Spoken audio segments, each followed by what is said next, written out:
Where to get online jobs. Assuming that you want to become a virtual assistant, or you want to work as an online tutor or perform any kind of work that can be done online for clients, you really only have three major sources of these types of jobs. Please understand that these are categorical sources, meaning there are many different variations to these, but ultimately this is how they operate. Your three choices are going your own way, microsourcing platforms, or job matching platforms. Method number one, going your own way. When you go your own way, you're basically selling your services through your website.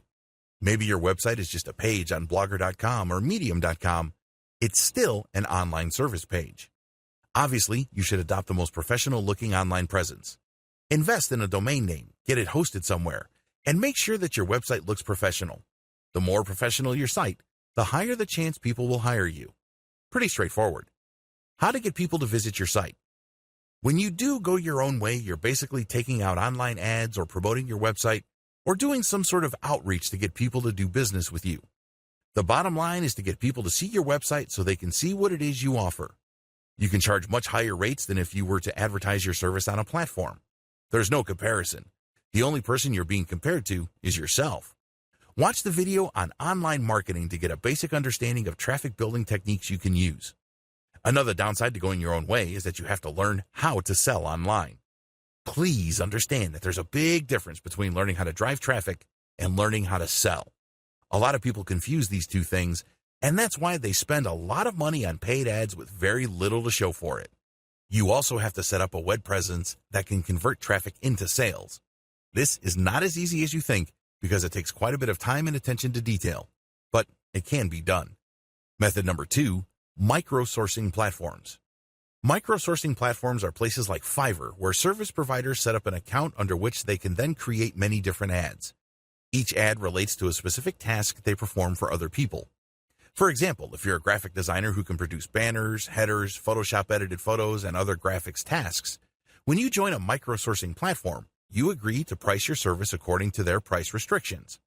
On Fiverr, service providers used to be restricted to only $5. Not anymore. But you can only offer one specific task per ad. These are very task specific. Potential buyers would then go through Fiverr and they would do searches for tasks related to the ones you're offering.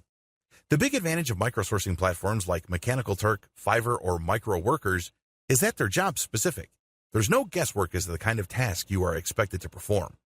The downside to microsourcing platforms is that the competition is so intense that it's normally a race to the bottom. These task platforms or microsourcing websites are very price sensitive, so make sure that you only offer services that you can earn good money from. This means you should offer specialized services. Method number three, job matching platform. A job matching platform flips the script of microsourcing. With microsourcing sites, clients basically have to select among ads posted by the service providers. With job matching platforms, it's the other way around. The clients will post the details for their project, and then the service providers would bid for that project. The big advantage of these platforms is that the client has a lot more control. The client can specify certain types of skills, they can dictate certain outcomes, and they can select among the pool of potential contractor bidders. The big disadvantage of job matching platforms is that service providers are forced to compete. A lot of people posting specialized jobs on job matching platforms expect to pay $1 for a Ferrari. The good news is that if you specialize and have a solid track record, you can still do well on this type of freelancing platform.